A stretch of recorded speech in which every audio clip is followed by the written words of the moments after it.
ದಯಮಾಡಿ ಕರ್ನಾಟಕ ಬಂದ್ ಅನ್ನು ಕೈಬಿಡಿ.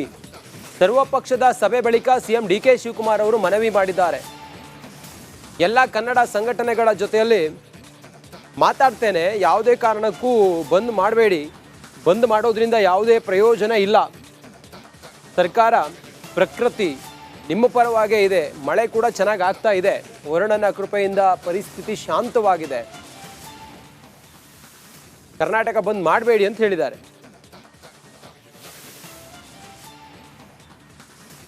ಕನ್ನಡ ಸಂಘಟನೆಗಳು, ರೈತರು ಮತ್ತು ವಿರೋಧ ಪಕ್ಷದ ನಾಯಕರುಗಳಿಗೆ, ಜನತಾದಳದ ನಾಯಕರುಗಳಿಗೆ ಅವರೆಲ್ಲ ಕೂಡ 13ನೇ ತಾರೀಕು ಬಂದ್ ಬಗ್ಗೆ ಕರೆದಿದ್ದಾರೆ.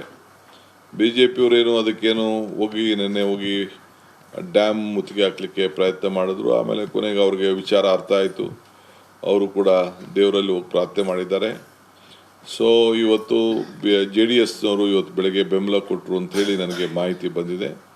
ನಾನು ಎಲ್ಲರಿಗೂ ಕೂಡ ರಿಕ್ವೆಸ್ಟ್ ಮಾಡ್ತೇನೆ, ಎಲ್ಲ ನನ್ನ ಕನ್ನಡ ಸಂಘಟನೆಯವ್ರ ಹತ್ರ ನಾನು ಮಾತಾಡ್ತೇನೆ, ನಾನೇ ಖುದ್ದಾಗಿ ಮಾತಾಡ್ತೀನಿ, ಕೆಲವರು ನಮ್ಮ ಮಂತ್ರಿಗಳು ಕೂಡ ಮಾತಾಡ್ತಾರೆ.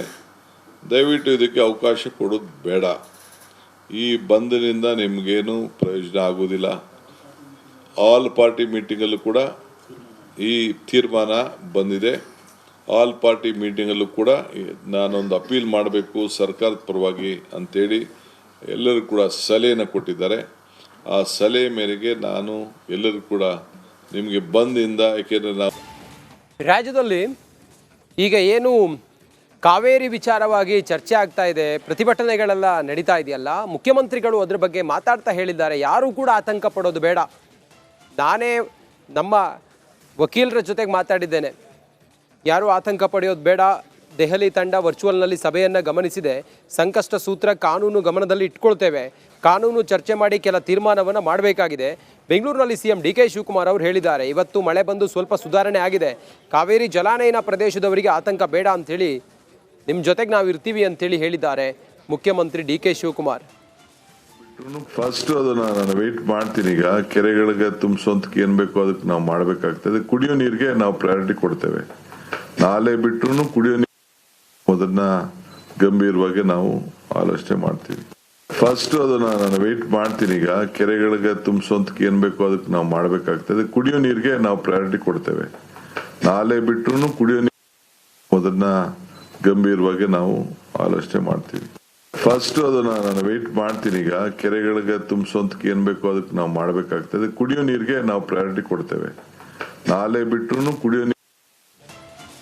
ತಮಿಳುನಾಡಿಗೆ ನೀರು ಬಿಡೋದಕ್ಕೆ CWMA ಆದೇಶವನ್ನು ಕೊಟ್ಟಿದೆ. ಈ ಆದೇಶದ ವಿರುದ್ಧ ನಾವು ಸುಪ್ರೀಂ ಕೋರ್ಟ್ಗೆ ಅಪೀಲ್ ಹೋಗ್ತೀವಿ ಅಂತೇಳಿ ಡಿಕೆ ಶಿವಕುಮಾರ್ ಅವರು ಹೇಳಿದ್ದಾರೆ. ಕಾನೂನು ಹೋರಾಟದ ಬಗ್ಗೆ ನಾವು ಎಲ್ಲ ರೀತಿಯಲ್ಲೂ ಕೂಡ ತಯಾರಿಯನ್ನು ಮಾಡ್ತಾ ಇದ್ದೀವಿ ಅಂತೇಳಿ ಡಿಕೆ ಶಿವಕುಮಾರ್ ಇವತ್ತಿನ ಸಭೆಯಲ್ಲಿ ಮಾತಾಡ್ತಾ ಹೇಳಿದ್ದಾರೆ. ಸುಪ್ರೀಂ ಕೋರ್ಟ್ಗೆ ಹೋಗಿದ್ದಾರೆ. ಪ್ರತಿ ಹಂತದಲ್ಲೂ ಕೂಡ ಇವತ್ತು ತಮಿಳುನಾಡವರು ಕೂಡ ಅವರು ಡಿಸ್ಟ್ರೆಸ್ ಶೇರಿಂಗ್ ಬಗ್ಗೆ ಬೇಕಾದಷ್ಟು ಅವರು ಬೇಡಿಕೆ ಇಟ್ಟಿದ್ದಾರೆ. ಈ ಮಧ್ಯೆ DMK ಪಕ್ಷದವರು ಕೂಡ ಅವರು ಒಂದು ಪ್ರೈವೇಟಾಗಿ ಅವರು ಒಂದು ಸುಪ್ರೀಂ ಕೋರ್ಟ್ಗೆ ಹೋಗಿದ್ದಾರೆ. ಆದರೆ ಕಾನೂನಿನ ಚೌಕಟ್ಟು ಏನು ಇದೆ ಅಂತ ನಾನು ಇದನ್ನು ಚರ್ಚೆ ಮಾಡೋದು ಬೇಡ. ಸರ್ಕಾರ ಏನಾದ್ರು ಹೋದಾಗ ಅವರು ಅವ್ರದ್ದೇ ಆದಂಥ ಒಂದು ಅಭಿಪ್ರಾಯ ಬರ್ತಾರೆ, ಕೇಳ್ತಾರೆ, ನಾವು ಅದಕ್ಕೆ ಉತ್ತರ ಕೊಡಬೇಕು. ಹಿಂದೆ ಪ್ರೈವೇಟ್ ಇನ್ಸ್ಟಿಟ್ಯೂಷನ್ಸ್ ಪ್ರೈವೇಟವ್ರು ಯಾರೇ ಆಗಲಿ ಕೇಳಬೇಕಾದ್ರೆ ಅದಕ್ಕೆ ಮಾನ್ಯತೆ ಕೊಡೋದು ಭಾಳ ಕಡಿಮೆ ಅನ್ನೋದು ನನ್ನ ಅನುಭವ ಮತ್ತು ನನ್ನ ತಜ್ಞರು ಕೂಡ ನನಗೆ ಆ ಅಭಿಪ್ರಾಯವನ್ನು ತಿಳಿಸಿದ್ದಾರೆ.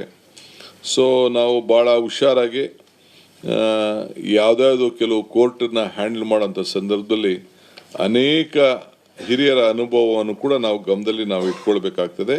ಪ್ರತಿ ಹಂತದಲ್ಲೂ ಕೂಡ ಇವತ್ತು ತಮಿಳುನಾಡವರು ಕೂಡ ಅವರು ಡಿಸ್ಟ್ರೆಸ್ ಮೇಕೆದಾಟು ಯೋಜನೆ ಈಗ ಈ ಬರದ ಸ್ಥಿತಿಯಲ್ಲಿ ನಮಗೆ ನೀರಿನ ಅಗತ್ಯದ ವಿಚಾರ ಬಂದಾಗ ಮೇಕೆದಾಟು ಸುದ್ದಿ ಆಗುತ್ತೆ. ಮೇಕೆದಾಟು ವಿಚಾರವಾಗಿ ನಾವೊಂದು ತೀರ್ಮಾನವನ್ನು ಮಾಡ್ತೀವಿ, ಎರಡೂ ರಾಜ್ಯಗಳಿಗೆ ಅನುಕೂಲ ಆಗೋ ರೀತಿಯಲ್ಲಿ ನಾವೊಂದು ತೀರ್ಮಾನವನ್ನು ಮಾಡ್ತೀವಿ ಅಂತೇಳಿ ಹೇಳಿದ್ದಾರೆ ಡಿಕೆ ಶಿವಕುಮಾರ್. ಇಬ್ಬರಿಗೂ ಅನುಕೂಲ ಆಗಬೇಕಿದ್ರಿಂದ ನಮಗಿಂತ ತಮಿಳುನಾಡಿಗೆ ಹೆಚ್ಚಿನ ಲಾಭ ಆಗಲಿದೆ. ಇದರಿಂದ DPR ಪರಿಷ್ಕರಣೆ ಮಾಡಿ ಕೇಂದ್ರಕ್ಕೆ ಕಳುಹಿಸ್ತೇವೆ. ಬೆಂಗಳೂರಿನಲ್ಲಿ CM DK ಶಿವಕುಮಾರ್ ಹೇಳಿದ್ದಾರೆ. ಈ ಸಮಸ್ಯೆಗೆ ಶಾಶ್ವತ ಪರಿಹಾರವನ್ನ ನಾವು ಕಂಡುಕೊಳ್ಬೇಕಾಗಿದೆ ಅನ್ನೋದನ್ನ DK ಶಿವಕುಮಾರ್ ಮಾತಾಡ್ತಾ ಹೇಳಿದ್ದಾರೆ. ಎಲ್ಲ ತರದ ಸಹಕಾರ ಕೊಡ್ತೀವಿ ಅಂತ ಹೇಳಿದ್ದಾರೆ. ಏನು ಈಗಾಗಲೇ ಸುಪ್ರೀಂ ಕೋರ್ಟ್ ಜಡ್ಜ್ಮೆಂಟ್ ಕೊಟ್ಟಿದೆ, ಸೆಂಟ್ರಲ್ ಗೌರ್ಮೆಂಟ್ ಅವ್ರು ಏನು ರಿಪ್ಲೈ ಮಾಡಿದೆ ಅದೆಲ್ಲ ಗಮನದಲ್ಲಿ ಇಟ್ಕೊಂಡು you should go, don't waste time. ಇಬ್ಬರಿಗೂ ಅನುಕೂಲ. ಅದು ತಮಿಳುನಾಡಿಗೆ ಜಾಸ್ತಿ ಅನುಕೂಲ, ಕರ್ನಾಟಕಕ್ಕೆ ಕಡಿಮೆ ಅನುಕೂಲ. ಅದನ್ನು ಈ ಡಿಸ್ಟ್ರೆಸ್ ಸಂದರ್ಭದಲ್ಲಿ ನೀವು ಇದನ್ನು ಉಪಯೋಗಿಸ್ಕೊಂಡು ನೀವು ತಮಿಳುನಾಡವರಿಬ್ಬರು ಕೂತ್ಕೊಂಡು ಸೌಹಾರ್ದತೆಯಿಂದ ಬಗೆಹರಿಸ್ಕೊಳ್ಳೋಕ್ಕೆ ನಮ್ದೆಲ್ಲ ಥರದ ಸಹಕಾರ ಕೊಡ್ತೀವಿ ಅಂತ ಹೇಳಿದ್ದಾರೆ. ಏನು